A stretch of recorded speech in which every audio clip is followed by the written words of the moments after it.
السلام علیکم ورحمۃ اللہ وبرکاتہ۔ امید ہے ایمان صحت کی بہترین حالتوں میں ہوں گی۔ ہم وضو پہ بات کر رہے تھے کہ وضو کیا ہے۔ جتنا حضوری والا وضو ہوگا اتنی ہی حضوری والی انشاءاللہ نماز بھی ہوگی۔ دیکھو میری بہنوں، جو جس حالت میں رہتا ہے نا اکثر اسے موت بھی اسی حالت میں آ جاتی ہے۔ تو انشاءاللہ جب حالت وضو میں رہیں گے اور موت آئے گی تو انشاءاللہ شہید والی موت بھی آ جائے گی انشاءاللہ ہمیں۔ کل کا درس نہیں ہوا، کل آپ سے بات نہیں ہوئی رات۔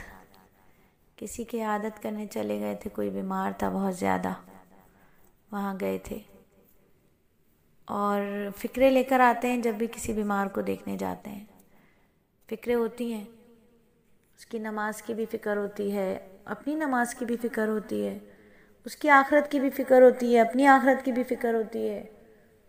مریض کو دیکھ کے عبرت بھی ہوتی ہے، اللہ سے معافی بھی مانگتے ہیں، عافیت والی زندگی، عزت والی زندگی بھی مانگتے ہیں، عافیت والی موت، عزت والی موت بھی مانگتے ہیں، اور اس کے لیے آسانی مانگتے ہیں کہ اللہ رب العزت ان کے لیے آسانی کا معاملہ فرمائے، ان کے حق میں جو بہتر ہے وہ کرے، لیکن ایمان پر خاتمہ ہو، اللہ رب العزت ایمان پر خاتمہ ہو۔ دوران تعلیم آپ جانتے ہیں کہ میں اپنی ایک استانی کا ہمیشہ ذکر کرتی ہوں، اور وہ میری استانی تھی، میری خالہ جان۔ تو ان کی انگلی پکڑ کر ہم نے در حقیقت تقوی کے راستے پر چلنا سیکھا تھا۔ مسلمان پیدا ہوئے ہیں لیکن تقوی پہ کیسے چلتے ہیں یہ خالہ جان نے سکھایا تھا۔ فتوے پہ تو سارے مسلمان چلتے ہیں نا، تقوی پہ چند چلتے ہیں، کچھ چلتے، فتوے پہ سب چلتے ہیں۔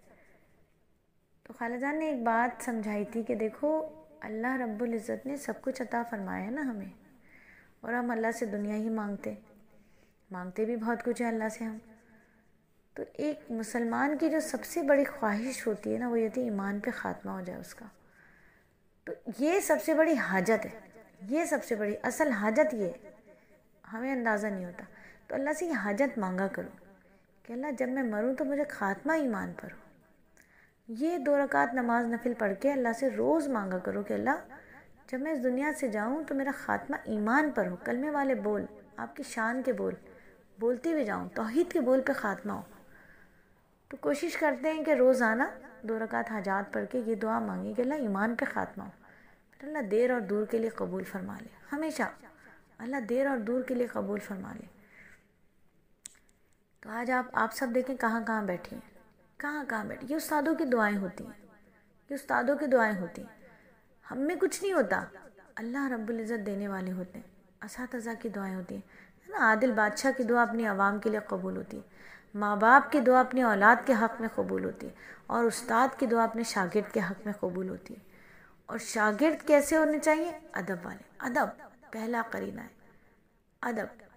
علم کا شہر تو بہت وسیع ہے لیکن علم کے شہر کا جو دروازہ ہے وہ بہت چھوٹا ہے، اس کے اندر داخل ہونے کے لیے سر کو جھکانا پڑتا ہے، ادب سے داخل ہونا پڑتا ہے۔ تو علم کا نور تو بے ادب کو آتا ہی نہیں، جو جتنا باادب ہوگا اس کو علم کا نور اللہ رب العزت عطا فرماتے ہیں۔ تو آپ بھی دعا کیجئے کہ اللہ رب العزت مجھے باادب طالبہ بنائے، تاکہ آپ کی باجی جان بھی ایک اچھی طالبہ بنے، ادب والی طالبہ بنے، تاکہ علم کا نور حاصل ہو، اور آپ سب بھی باادب طالبہ رہیے تاکہ علم کا نور آپ سب کو بھی حاصل ہو۔ جو بھی معلمہ پڑھائے ادب پہلا قرینہ ہے، ادب سے ہوگا جو بھی ہوگا۔ اللہ رب العزت مجھے اور آپ کو باادب بنائے۔ اچھا، ایک کتاب کا PDF میرے پاس بڑے زمانوں سے تھا۔ آج کا سبق جو ہم پڑھیں گے وہ صرف اور صرف معرفت پر پڑھیں گے، وضو کی معرفت کیا ہے۔ دیکھیے جب ہمیں وضو کی معرفت حاصل ہو جائے گی نا انشاءاللہ، نماز حضوری والی ضرور حاصل ہو جائے گی انشاءاللہ۔ اور حضوری والی نماز کی پہچان یہ ہو جائے گی کہ وہ ہماری زندگی کو بدل دے گی۔ 24 گھنٹے کی زندگی کا جو قبلہ ہوگا نا وہ اللہ رب العزت کی ذات بن جائے گی۔ صرف نماز کی شرائط میں ہی نہیں رہے گا قبلہ کہ قبلے کی طرف رخ کرنا، 24 گھنٹے ہر بات پر ہمارے دل کا رخ اللہ کی جانب، ہمارے ذہن کی ہر سوچ اللہ کی جانب۔ سانس بھی لے رہے ہیں تو یہ سوچ کر لیں کہ اللہ راضی ہے سانس لینے سے، نظر بھی اٹھے تو اس سوچ پر اٹھے کہ اللہ راضی ہیں اس نظر کو اٹھانے سے. کانوں میں آواز بھی سنے تو اس سوچ سے سنے کہ اللہ راضی ہیں اس آواز کو سننے سے. زبان سے بول بھی نکلیں تو اس سوچ سے نکلیں کہ اللہ راضی ہیں اس بول کو بولنے پر. تو 24 گھنٹے کی زندگی اللہ کی جانب مڑ جائے. وہ کیسے ہوگا؟ جب ہمیں حضوری والی نماز ملے گی. اور حضوری والی نماز کیسے ملے گی؟ جب ہم حضوری والا وضو کریں گے. اور حضوری والا وضو کیسے ہوگا؟ دیکھیں ہم لوگ ہیں نا آج کل، ہم لوگ کیا ہیں کہ ہمیں جب تک فضائل نہیں بتاؤ ہم وہ کام بھی نہیں کرتے. تو معرفت کیا ہے؟ وضو کو جاننا. وضو کو جانیں کہ وضو ہے کیا چیز.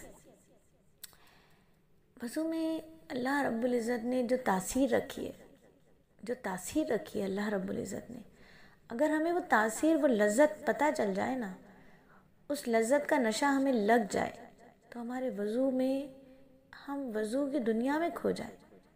ہر شخص ایک دنیا میں گم رہتا ہے ہر وقت. ہم وضو کی دنیا میں کھو جائیں.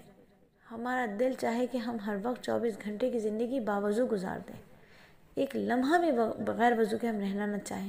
تو آج ہم جانیں گے کچھ وضو کے اسرار و رموز کہ وضو کی معرفت ہمیں حاصل ہو جائے. اس دعا کے ساتھ اس سبق کو پڑھیں گے.